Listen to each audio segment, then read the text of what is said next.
Bonjour à tous. Aujourd'hui, on va continuer à parler de nouvelle école et d'autres épreuves. Les battles, le showcase, l'épreuve de la direction artistique. Franchement, le battle, c'était... c'était brutal en fait. C'était vraiment brutal. Et il y a eu beaucoup de casse. Voyons ça en détail. Alors, commençons par le premier battle. Zedi versus Eve Lamarca. Au démarrage, Zedi a bien commencé sa prestation. Il avait l'air d'être bien lancé, mais au final, il a eu à mettre la charrue avant les bœufs. Et quand tu fais ça pendant un battle, tu perds le fil. Et si tu perds le fil, c'est immédiat. C'est sanctionné de manière brutale. Le problème, c'est qu'il a pas fait une fois, mais il a fait plusieurs fois et a voulu se rattraper. Malheureusement, comme le battle, il y a un moment donné où vous êtes censé passer, votre temps est passé. Si vous avez raté le coche, vous avez raté le coche. Terminé. Ça a donné l'occasion à Eve Lamarca de lui mettre un pétard dans l'angle mort. Parce que du coup, la façon dont elle est rentrée sur le beat, elle a commencé à envoyer des punchlines sanglante.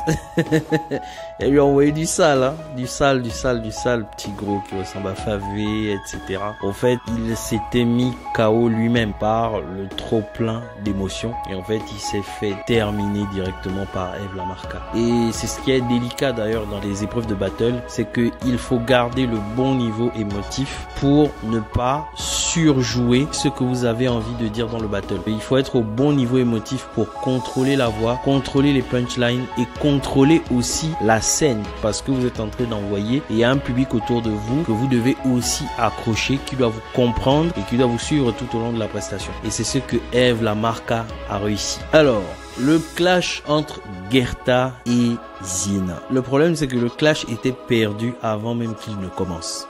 Gerta, ça a l'air d'être le candidat qui prépare tout. C'est un bon préparateur. Il a bien joué son coup. Pourquoi? Parce que on le voit que très peu à la caméra. Mais en fait, il a eu une action qui a mis en colère Ziena. Et en fait, c'est un peu ce qui se passe par rapport au sprinter. Un grand champion qui utilisait beaucoup cette méthode, c'est Usain Bolt.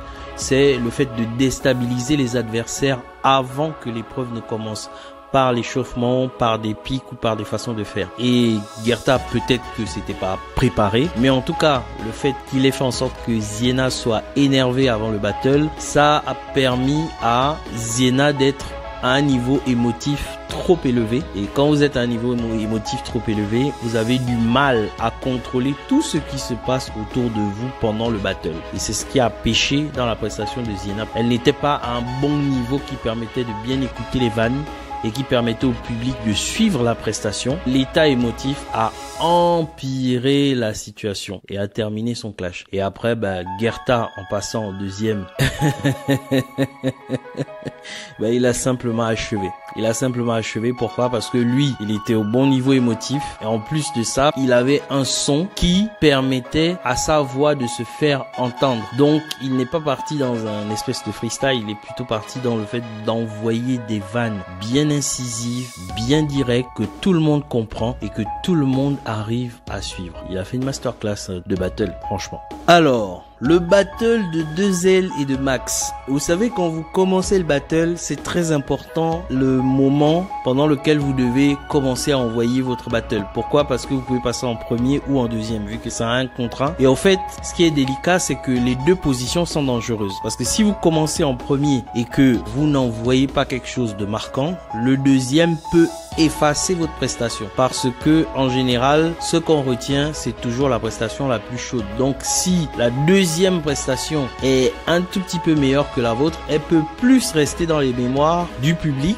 du jury, que la vôtre. Donc, le freestyle, et pourtant c'est 2L qui a commencé, mais en fait le problème c'est que c'était pas bénéfique pour Max qu'il passe en deuxième.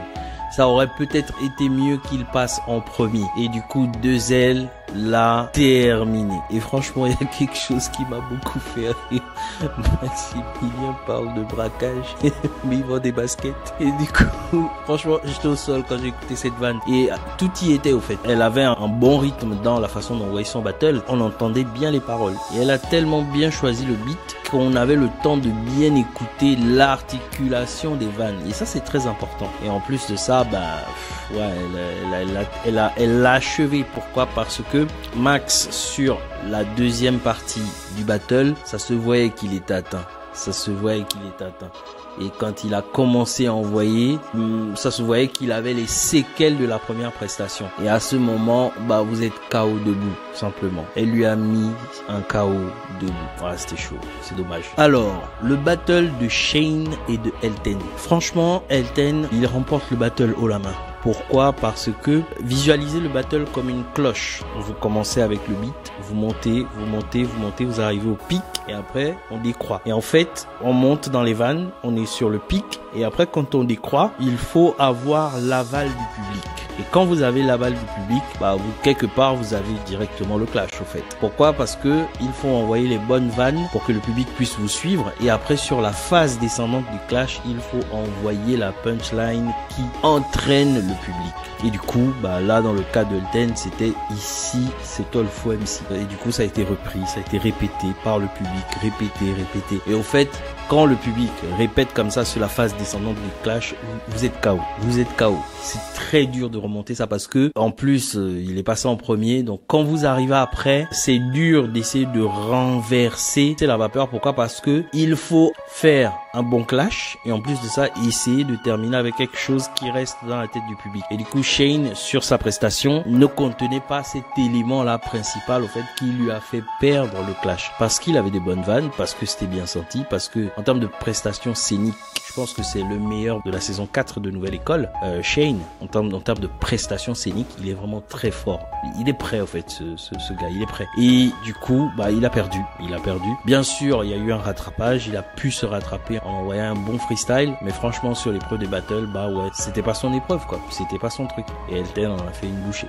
Alors, ce qui était censé être le feu d'artifice des battles, à savoir le clash entre SoMike et TRZ, était un espèce de pétard mouillé. Pour visualiser un peu ce que je vous disais tout à l'heure, c'est que un clash, c'est comme une cloche. On monte, on envoie des punchlines, on est au pic, et après on redescend, et en redescendant, on peut continuer à envoyer des vannes, ou à la fin, on peut trouver une phase qui va entraîner le public et qui va finaliser et fermer le clash en votre faveur, bien sûr. Et en fait, ce qui s'est passé dans le clash des deux, il y a eu à peu près le même effet. SoMike et TRZ ont bien commencé et en fait, arrivé au pic, ils étaient au-dessus du flow. Et quand vous êtes au-dessus du flow, c'est compliqué parce que vous commencez à réfléchir. Et en fait, il ne faut pas commencer à réfléchir pendant la prestation. Pourquoi? Parce que vous devez prendre en compte le beat, vous devez prendre en compte le public, vous devez prendre en compte le jury, vous devez aussi avoir une présence au niveau du battle.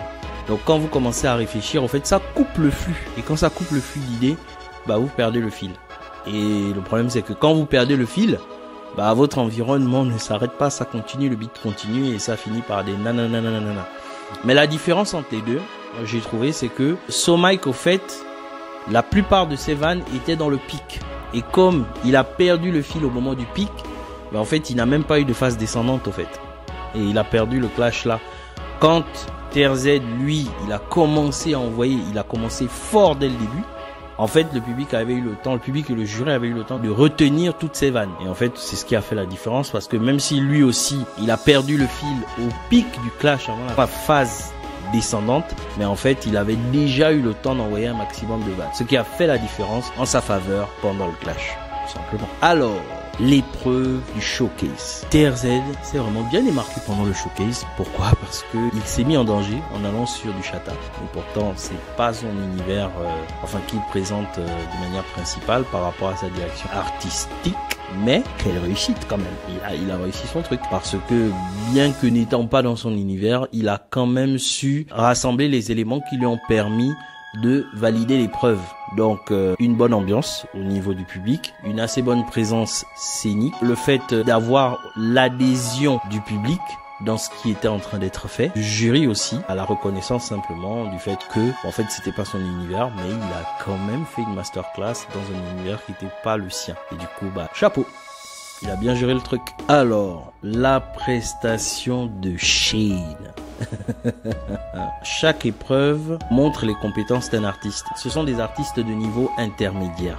Donc, ils n'ont pas encore coché toutes les cases par rapport à ce qu'il faut faire en tant qu'artiste. Et les épreuves de nouvelle école sont organisées pour que on puisse voir les artistes dans différents aspects. Tout ce qui est en studio, il est bon. En présence scénique, il est bon. En freestyle, il est bon. Il est vraiment le candidat le plus complet. Le candidat le plus prêt à faire le plus de ventes. Donc je pense même qu'à la fin de nouvelle école, je ne serais pas surpris. Après, s'il gagne, c'est tant mieux.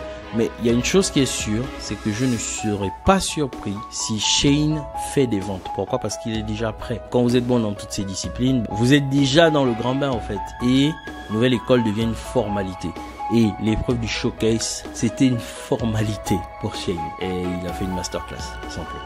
Alors, l'épreuve du showcase de l'artiste 2L, c'est la représentation d'une artiste qui sait transformer ses points faibles en points forts. Et typiquement, ce que 2L a compris, après je sais pas si elle a vraiment comprise, c'est que avoir l'adhésion du public dans des épreuves où le public participe à l'épreuve de manière directe ou indirecte, en fait, ça permet de rattraper une prestation qui peut être hors sujet ou qui peut être ratée. Le plus important, c'est que si vous jouez avec ce critère-là, le jury s'en sert aussi pour juger la prestation.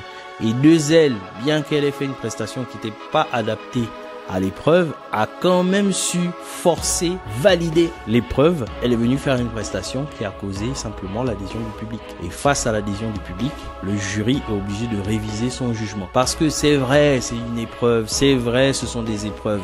Mais il faut pas oublier que les artistes sont aussi là pour montrer quelque part qui ils sont.